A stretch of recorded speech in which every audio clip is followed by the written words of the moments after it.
Well, I'm glad you made time to discuss this crisis prevention for your family. And just to remind you, this is not a sales presentation. This is meant to explore and see where you're at in terms of crisis prevention, the different areas, see what you have, see what you're missing, and help you cover any gaps that you may have in your crisis prevention plan.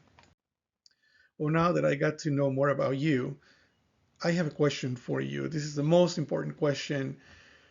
Most people don't do anything to protect their families unless there's a trigger. Maybe they lost a loved one recently, or they're experiencing a health crisis, either them personally or somebody close to them. So, what got you thinking about putting your affairs in order today? Okay, so that's what happened. So you lost a brother just a couple of weeks ago, and you, ma'am, you said you lost, unfortunately, you lost your mom during COVID and 2021. So I'm sorry about your losses, and I can see why you're trying to put your affairs in order now. So how long have you been thinking about this, about putting your affairs in order? Yeah, when you lost your loved ones. Yeah, that's pretty typical. Most of us, that's what we do. Even if we look back at decades ago when we lost our grandparents or other family members, friends, and we attend a funeral, it reminds us that we need to have something in place, especially when we see that families are going through some chaos and uncertainty and they can't get themselves to agree on everything. And that's when we think we had to do it. But then a week, a couple of weeks go by, a month goes by, and we forget about it until something else happens. So I'm glad that you finally now pulled the trigger. So realistically, how long have you been thinking about this? You think a couple of decades? Did it cross your mind, but you just didn't act about it? So yeah, at least like a couple of decades, right? So the early 2000s.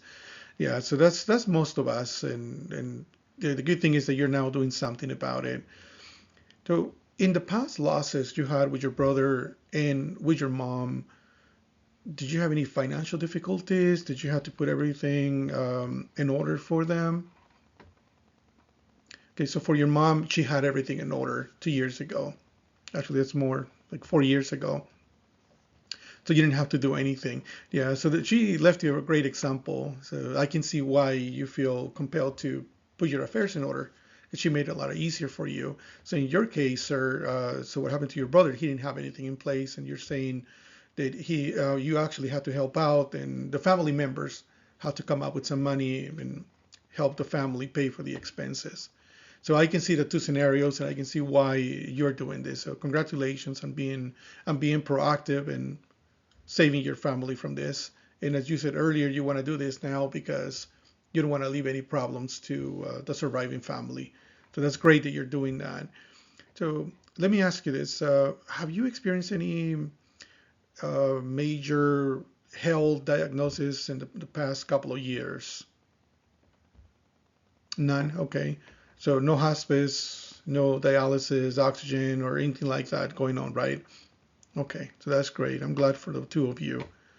So just for the sake of the pre-qualification questionnaire, God forbid something happened to you yesterday, sir. How will your family pay anywhere from 15,000 to even up to $30,000 or more in final expenses today if you didn't have anything in order?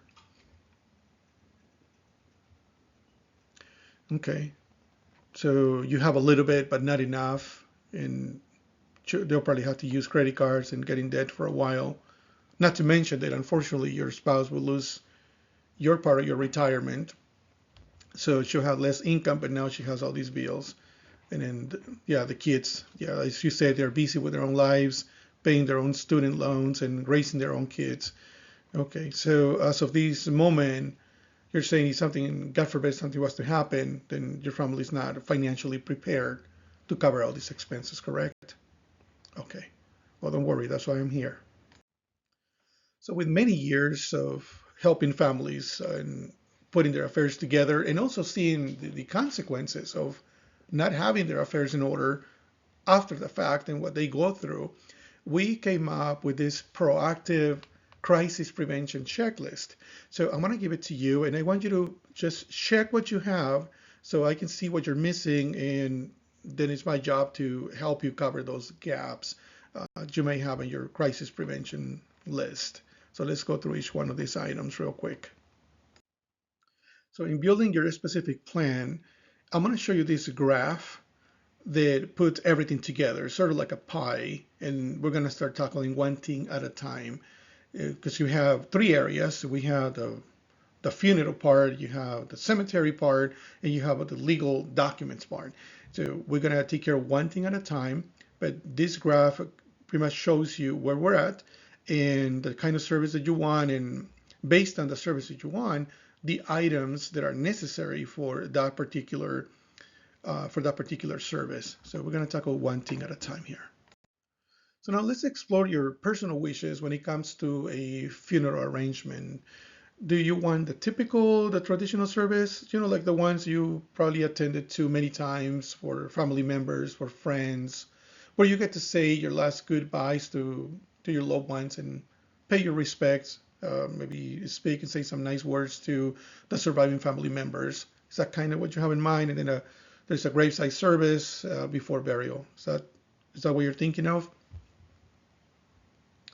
Okay, so that's what you want, sir. But for you, ma'am, you say you want cremations. Now, cremation is the last thing. It's done, sort of the disposition. But you want the typical traditional service and then cremation. Okay, so it's pretty much just like his, but you just want to be cremated instead of the traditional burial. Got it. Okay. Yeah, of course, there are other services that have less interactions. For instance, the basic won't have an open viewing for all your family members and friends, just for the very close family members, and so those limit a little bit the amount of people that can come and pay their respect and say their goodbyes before cremation. It's kind of like a service after the fact, after cremation. So, and I can give you more details in a moment. And there's obviously the minimum service for burial and for cremation, where this is more for people that don't have any friends, any family members left, and they're by themselves, that they don't need any type of service. There's no one to come, there's no one to pay their respects for you, and so in those scenarios, there's a minimum services, but that's not your case, because you do have a lot of family members. You have kids, grandkids, and I think you said you have a couple of great grandkids. So it's not your scenario. That's more again for people that unfortunately they don't have any family left, or they never had any family for whatever circumstance. But in your scenario, you want the traditional services. Got it. So now in your case, sir, you say you want a traditional service. So a traditional service, as an example, it's going to take it's going to require transportation to from the place of passing to the funeral home, as you can see here.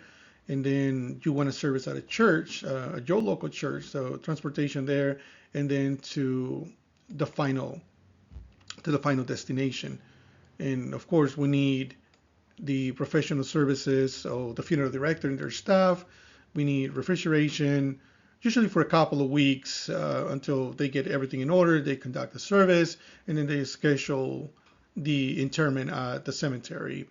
And then permit filing. This is something that the funeral home does with the county. Death certificate, same thing. They contact your physicians. They get the causes of death, the statements. Then once they have all the information from your family, from the doctor, then they process those certificates, or the application for the certificates with the county for you. And embalming obviously is necessary in this case for the viewing and the type of service you want. And in this case, you're not a veteran, so we don't need coordination with the VA. And the celebration of life will take place, the night before you want some sort of a vigil, so that can take place at the mortuary. And then the one service before the graveside will take place at your church. And then obviously the graveside service. And so that will take some viewing, so which is called a ceremonial viewing. And yeah, so there's a vigil, so we're marking that. And there's no cremation, but we need the hearse and the driver to transport you to the different locations. So that's with the funeral services. Now, for merchandise, we need one item, which is the casket. And when it comes to miscellaneous expenses, we always like to put in a little bit there for the family. So let's say about $300, sort of an offering. This is not obligatory, but if you have it in there, then the family doesn't have to, come up with that money later. So this is something for clergy. And obituary, you don't have to worry about it. It's done for free by the funeral home online. And then these are small items that are needed for the service, like the register book, the service programs. The flowers can be brought in by the family members. So you don't have to worry about those for now. And then there's a video presentation to make it a little easier for the family. They put everything together, some video clips and pictures with some music to play during the service. And that's pretty much it. The emergency funds, we don't have to worry about those right now because there's some government fees that we're going to cover. And government fees are like the disposition permits, death certificates. Most people get 5 depending on your scenario, but up to 10. Between 5 and 10, it's most common. And taxes, here in Texas, they don't charge any taxes. Other states do. We like to include them and kind of base it on 10% only on merchandise in case, God forbid, you need to use the services on another state, then you have a little bit there. Okay, so that's with taxes. Now, in your case, ma'am, you said you want a traditional with cremation. So in your scenario, we still need transportation and we still need the professional services. So again, the transportation will be to the funeral home, and so no service at a church, but we still need transportation to the crematory after the fact. So the professional services of the funeral director and staff, we still need refrigeration for a couple of weeks, sometimes a little bit more. And same thing, permit filing, so that doesn't change. Death certificates filing also, embalming also necessary in this case. And you're not a veteran, so you also don't need coordination with the VA. And the celebration of life will take place at the mortuary in your case, just a one-day service. And then, of course, there's a viewing, the ceremonial viewing for you, just like your husband. You don't want the visual. So then cremation, so that's different than your husband's. And we don't need a hearse and a driver to transport you to the cemetery because now we're looking at 8-9 pounds worth of cremains that the family can take with them at the time of interment. And then you're saying it's not going to happen right away. The family is going to keep the cremains for a while. Those are your wishes.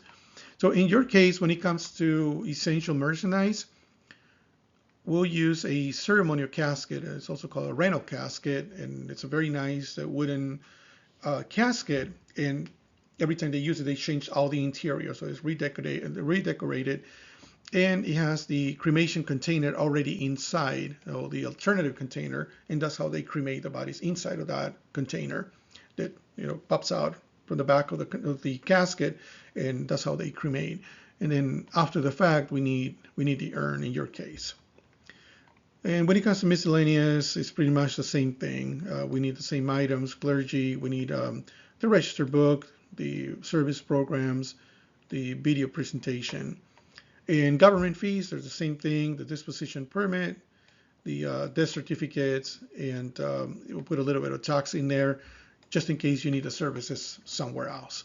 So that's pretty much what we need here when it comes to the funeral service. Okay, so in your scenario, sir, you're saying that you want a 2-day service, which means is there's a visual the night before and then a service the day of the burial, and there's a service at the graveside before burial. So the items that are included are the basic professional services of the mortuary, which include the fee for the funeral director, their staff, their overhead expenses, permit processing, death certificates, the processing of death certificates, and coordination with the VA when applicable. Then you have the embalming, refrigeration, the care of the remains, other preparations like makeup, hair, wash, dressing, and the preparation of the casket for the viewing. So you're using the chapel a couple of times, and again for the viewing. The graveside service, you have transportation from the place of passing to the mortuary, and then the hearse to transport you to the cemetery. We have a utility vehicle for errands, sometimes for flowers, and chairs when necessary. So you have also a casket, you have prayer cards, the register book, the video tribute, which the funeral homes put together for you, and a few other items like death certificates, tax allowance when applicable, and then the permit filing as well. When it comes to the casket, then you can choose a casket, or if you want us to just go with something traditional, we can do that for you as well. So that's for your service, pretty straightforward. And in your case, ma'am, you're saying you wanted to have an idea of the difference between the memorial service and the traditional. So I'm going to give you a couple of examples. So there's a couple of differences between the two. You can see that in these service cards, you can see the traditional cremation service and the cremation with the ID viewing and memorial. A lot of the things are the same. So the basic services of the funeral home, meaning the funeral director, their staff, overhead expenses, permit filing, same as your husband, those don't change. And same thing with both services. So when it comes to embalming, there's no embalming on a memorial because it's not going to be an open casket viewing, so this will be eliminated. And refrigeration is required on both scenarios. Then the care of the remains, same thing, we need it in both scenarios. And when it comes to other preparations, they're more simple. For the memorial service, with the ID viewing, only for close family members, usually up to 10 people and maximum 15 minutes. That's the typical time range. And so that we still need. And the use of the chapel, we still need the chapel for 1 day, same as the traditional cremation. Again, the viewing, it's limited because we're looking at ID viewing in your scenario, not the viewing for the whole group, all the attendees. We still need transportation from the place of passing to the funeral home, so that doesn't change. And then transportation to the crematory, they're still the same. We still need a utility vehicle on the memorial service. So here's another difference. We don't need a rental casket when it comes to a memorial service because we're not having an open casket viewing. And so we don't need that. But we do need the alternative container, which is going to be used for cremation. That we need on both scenarios. We still need the urn in both scenarios. And prayer cards, register book, all these other items for the service are still going to be utilized. Then we have a few other miscellaneous items that are also required, which is the cremation fee. And we have the death certificates, we have the tax allowance when applicable, and then the permit fees. So the only two things that are not going to be included here between the traditional service and the memorial, as you can see, is the embalming, and it's also the rental casket.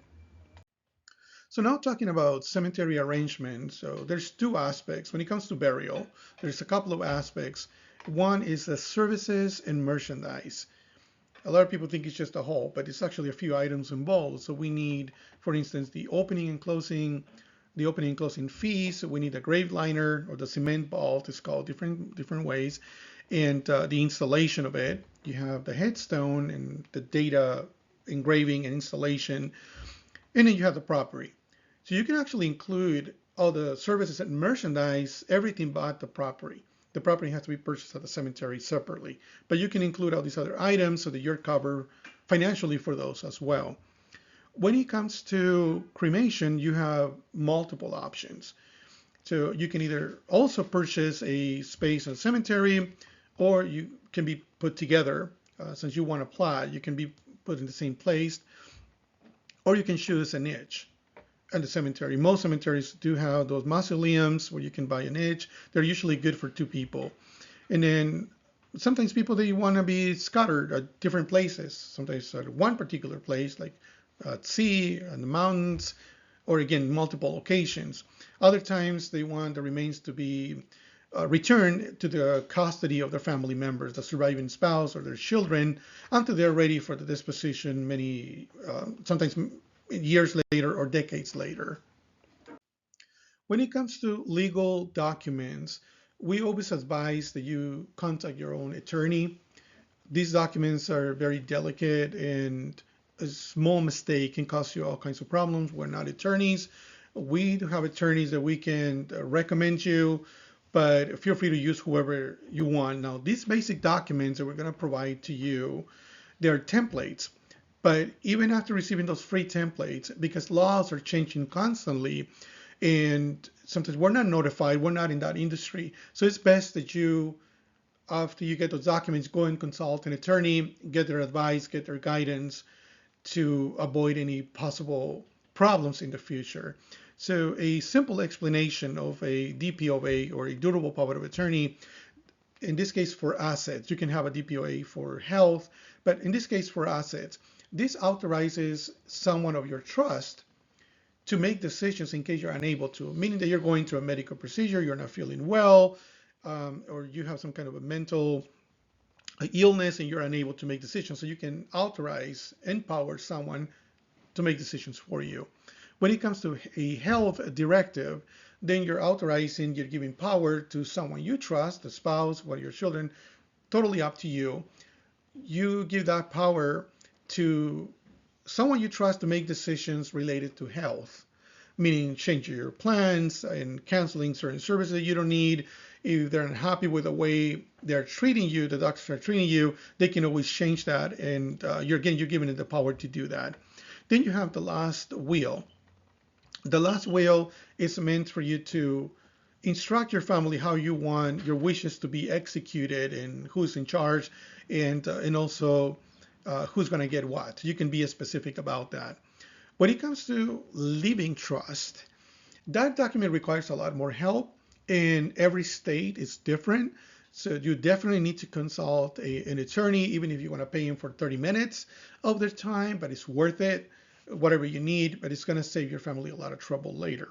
There are online programs that you can get where you can just fill in the information and it creates them for you. However, again, it's always better that you consult an attorney and you get a professional advice. But pretty much what that is you create a separate entity for all your assets. You're probing everything ahead of time. So when the time comes, the family doesn't have to go through probate, and they don't have to go through courts and pay all these expensive fees and have all these family arguments, because everything is already taken care of. So that's very important for people that have assets. They usually recommend it for people that have assets that are $100,000 or more. But it's something that you definitely need to take care of. We cannot help you with that. We do have some guidance of how to do it, but again, always consult an attorney for those items. So when it comes to the benefits, the state regulated benefits, every state is different, but most states do cover the same type of benefits. So when it comes to the price freezing, that's very important, because, and that's actually the number one reason why people should always pre-plan. So freezing the cost means that even if you haven't paid for it, just for enrolling, and maybe they give you up to 10 years to pay for it, but just for enrolling, the state obligates the funeral home to freeze their cost forever, not just during the time of your payments, but it's forever. So what that means, let me show you an example here. If you're looking at this chart, this shows how prices have been going up since, in this case, since 1980, and it also has a prediction up to 2035, which is about 9 years from now. And you can see how prices are rapidly going up with inflation. So at the moment you freeze your costs, they stay there. So what happens if prices double or triple by the time you need the services? So in those scenarios, the difference is covered by the program. You don't have to worry about that. So that's one of the huge advantages, that if, again, the service you want is triple the price, double or triple the price, it's going to be covered by the program. So now we look at balance forgiveness. This unfortunately happens quite often, where people die prematurely, right? They weren't expecting that, something happens, a heart attack, an accident. So if something like that happens, a premature death, then the balance is forgiven.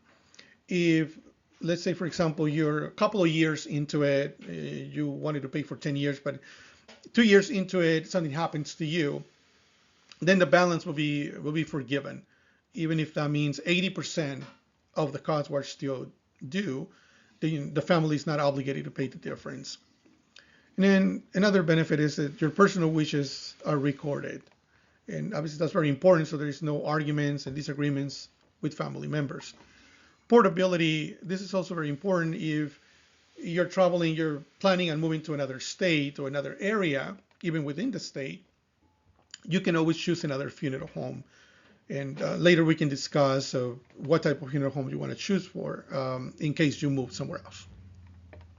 So again, inflation cost is covered. So that's what you see here in this chart. And then the funds are protected. The funds protected means that because they're state regulated, your funds are not at the funeral home. They're kind of kept like escrow in an insurance vehicle. Even if you pay for it 100%, they're kept there and they're secured.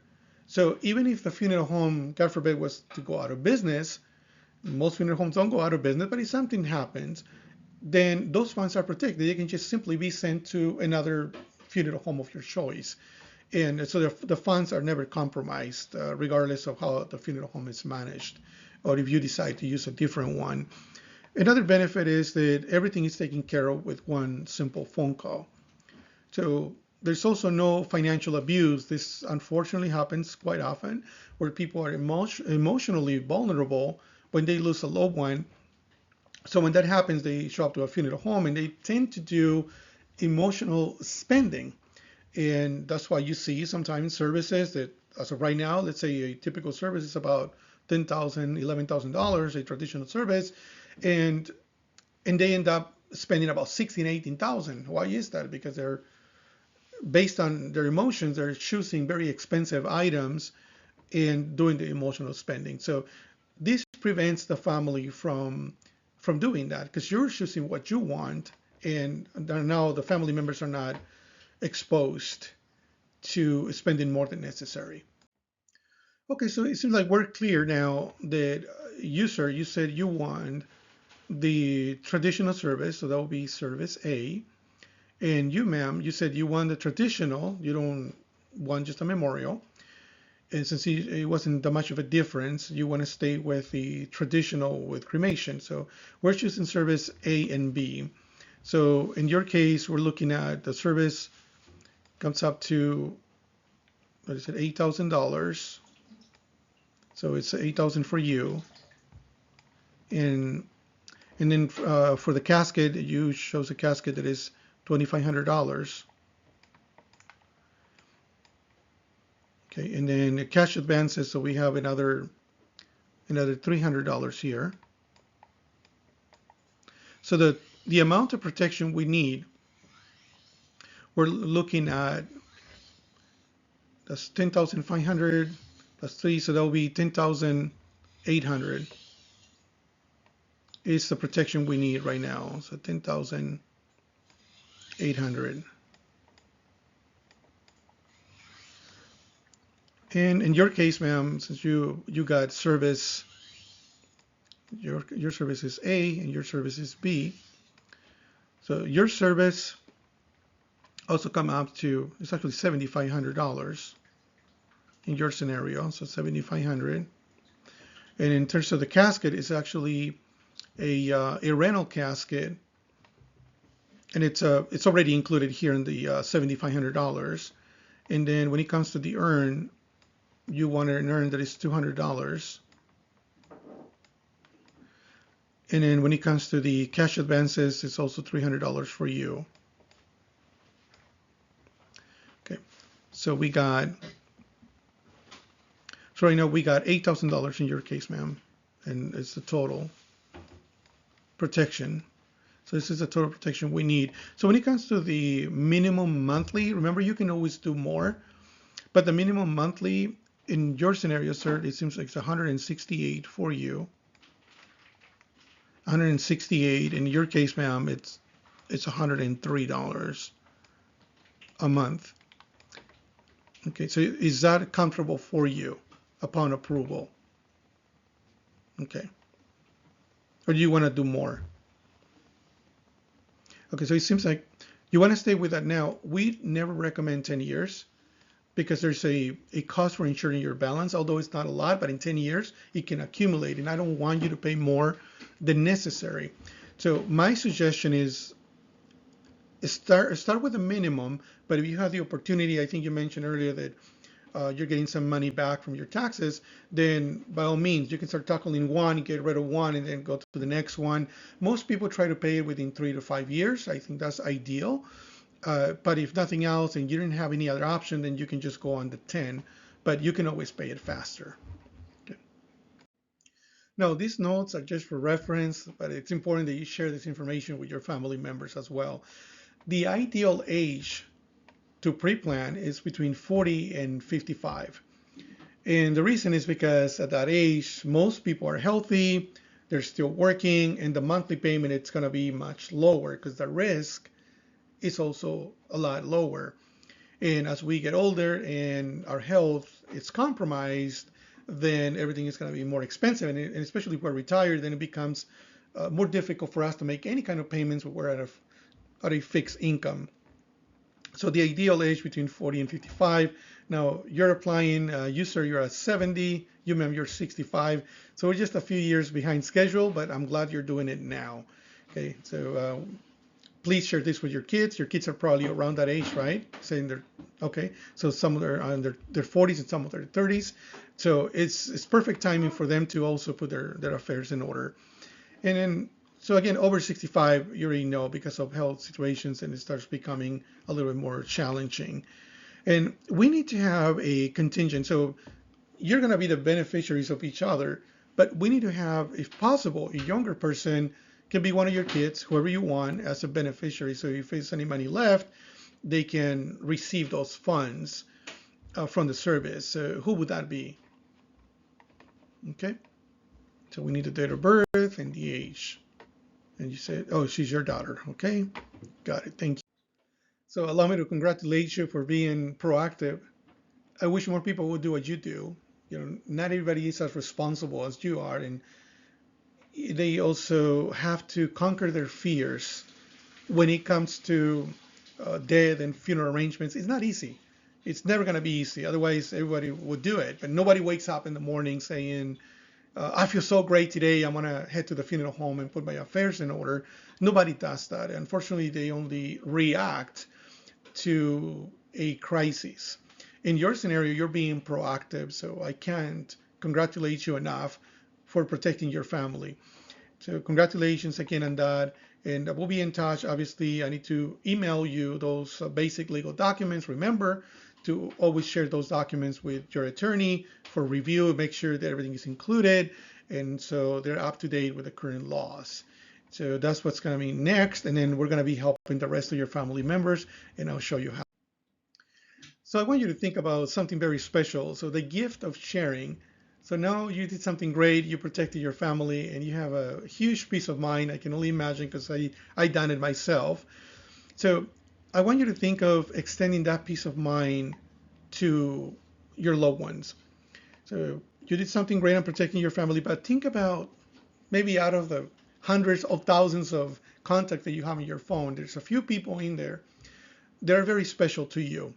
That if you were to receive a phone call saying that they just lost a loved one and they were unprepared and they need help. They're embarrassed to ask, but they don't have a choice.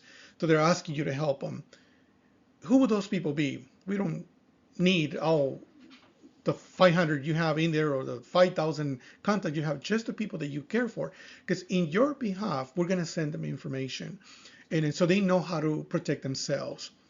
And possibly even provide those basic legal documents to them. But also, we want you to be protected. So if later on something happens and they're going through those situations after you share the information and they decide not to do anything about it, then you can say, I don't have much money. I'm gonna send you maybe $20. It's sad, but I don't have any more. Or maybe I can squeeze $100. I wish I can help you more, but I knew this was gonna happen one day. That's why I sent you the counselor to give you that information for you to protect yourself.